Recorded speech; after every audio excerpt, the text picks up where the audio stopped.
Assalamualaikum warahmatullahi wabarakatuh. Alhamdulillah, alhamdulillahi rabbil alamin. Wabihi nasta'in ala umurid dunya waddin. Wassalatu wassalamu ala ashrafil mursalin Sayyidina wa habibina wa syafi'ina wa qurrati a'yunina Muhammad wa ala alihi wa sahbihi ajma'in, amma ba'du.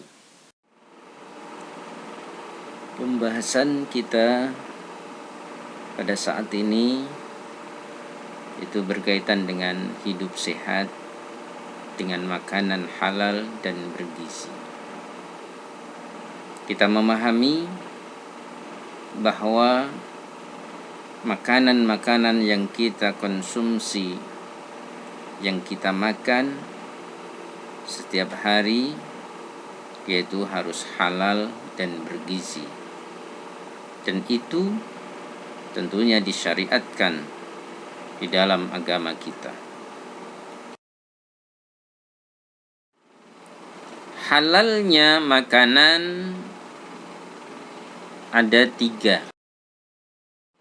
Yang pertama, halal wujudnya atau zat dari makanan tersebut. 2, halal cara memperolehnya, yaitu diperoleh dengan cara yang baik, tidak ada unsur gharar, tidak ada unsur penipuan dan lain sebagainya yang dilarang dalam agama kita.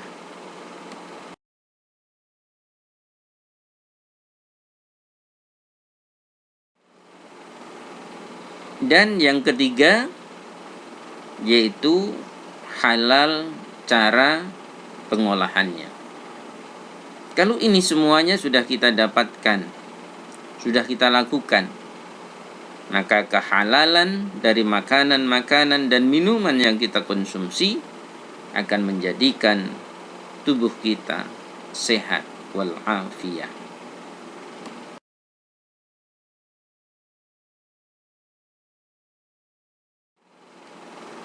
Perlu kita ketahui jenis makanan halal itu ada 3 macam. Yang pertama, semua makanan yang tidak diharamkan oleh Allah dan Rasul-Nya. Selama Allah dan Rasul-Nya tidak mengharamkan, maka makanan itu menjadi makanan yang halal untuk kita. Yang kedua, semua jenis makanan yang tidak kotor dan menjijikkan. Makanan tersebut bersih, kita tidak jijik untuk mengkonsumsinya atau memakannya secara umum. Yang ketiga, semua jenis makanan yang tidak mendatangkan mudarat, yang tidak mendatangkan suatu mafsadah pada diri kita. Mudarat bisa berarti yaitu membahayakan kesehatan tubuh, merusak akal, merusak moral, dan merusak akidah. Ini yang harus kita hindarkan.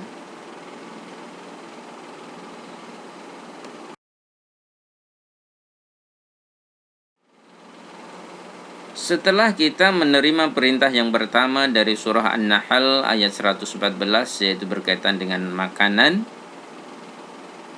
atau diperintahkannya kita makan, maka kita lanjutkan ke perintah yang kedua, yaitu perintah bersyukur kepada Allah. Washkuru ni'matallah. Unsur dalam syukur itu ada 3 hal. Yang pertama, adanya kesadaran apa yang diperoleh bersumber dari Allah Subhanahu wa ta'ala. Kedua, mengucapkan dengan lisan, yaitu kalimah hamdalah, paling tidak alhamdulillahi rabbil alamin. Kita bersyukur atas rizki yang Allah berikan pada diri kita. Dan yang ketiga, kita lakukan suatu perbuatan yang positif, perbuatan yang baik, ibadah kepada Allah, kita bermunajat pada Allah, beribadah pada Allah. Kalau dari hal-hal yang dihalalkan oleh Allah Subhanahu wa ta'ala, maka segala doa-doa kita juga akan dikabulkan oleh Allah Subhanahu wa ta'ala.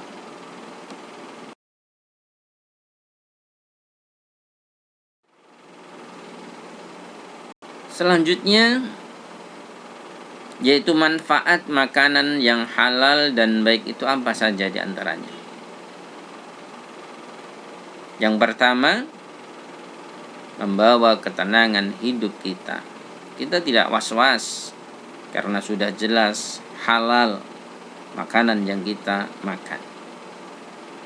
Yang kedua, menjaga kesehatan jasmaniyah dan rohaniyah.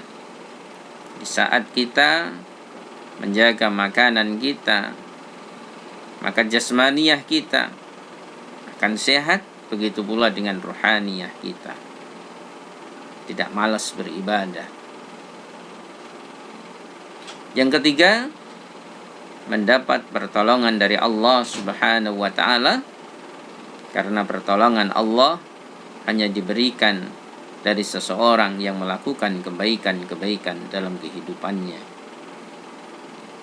Dan yang terakhir, manfaatnya diantaranya membawa berkah fid dini wad dunya wal akhirah. Hidup kita menjadi berkah. Segala sesuatu, amal-amal kita, perbuatan kita menjadi berkah, menjadi manfaat, sehingga Allah senantiasa ridha terhadap diri kita semuanya.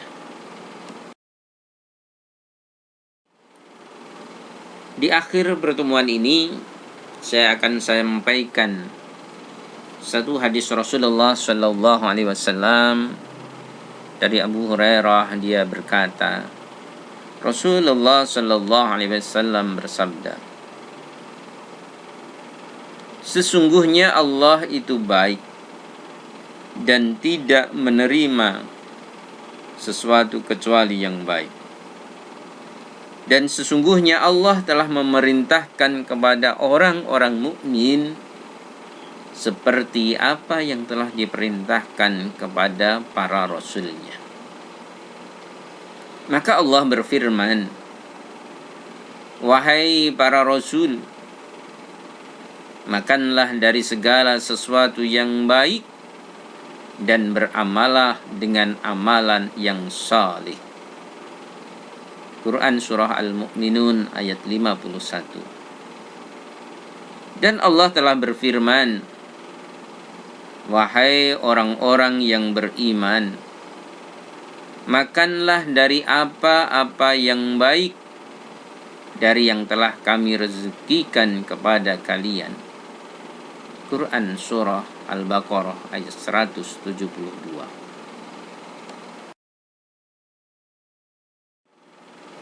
Kemudian beliau menceritakan seorang laki-laki yang telah jauh perjalanannya, berambut kusut penuh dengan debu.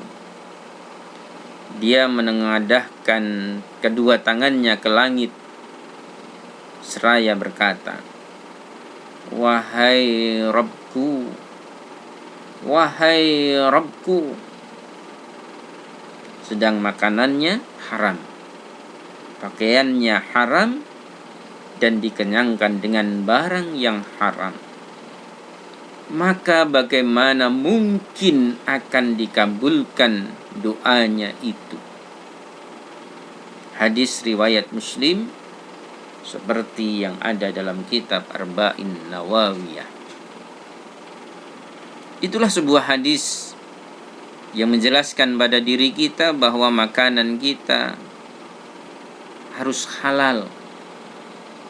Karena dari yang haram, makanan, pakaian, kalau itu terjadi pada seseorang, maka doa-doa mereka tidak pernah akan dikabulkan oleh Allah Subhanahu wa ta'ala, berarti semua perbuatannya itu menjadi hal yang sia-sia. Semoga diri kita bisa dan mampu untuk meraih ridha Allah, sehingga rizki kita, makanan-makanan yang kita makan dihalalkan oleh Allah Subhanahu wa ta'ala.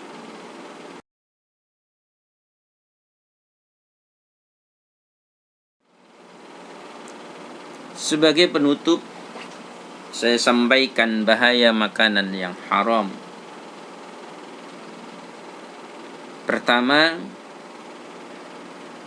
seseorang yang makan makanan yang diharamkan oleh Allah cenderung untuk bermaksiat kepada Allah. Yang kedua, terhalanginya doa-doanya. Ketiga, sulitnya menerima ilmu dari Allah Subhanahu wa ta'ala. Dan yang keempat, ancaman keras di akhirat pasti dia akan terima. Hal ini yang harus kita jaga.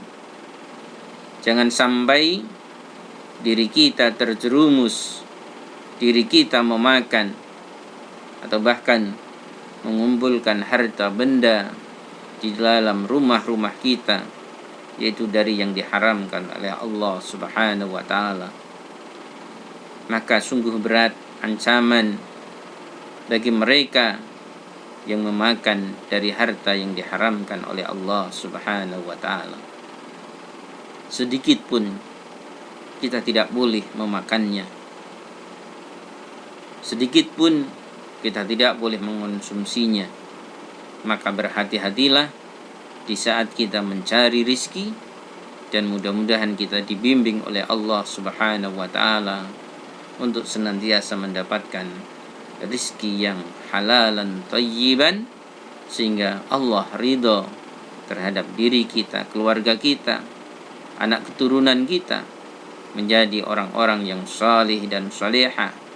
Mereka diridhoi oleh Allah dan kehidupannya diberikan kebahagiaan fid dini wad dunya wal akhirah, semuanya menjadi manfaat, dan kita juga bisa memberikan manfaat untuk orang-orang yang di sekitar kita.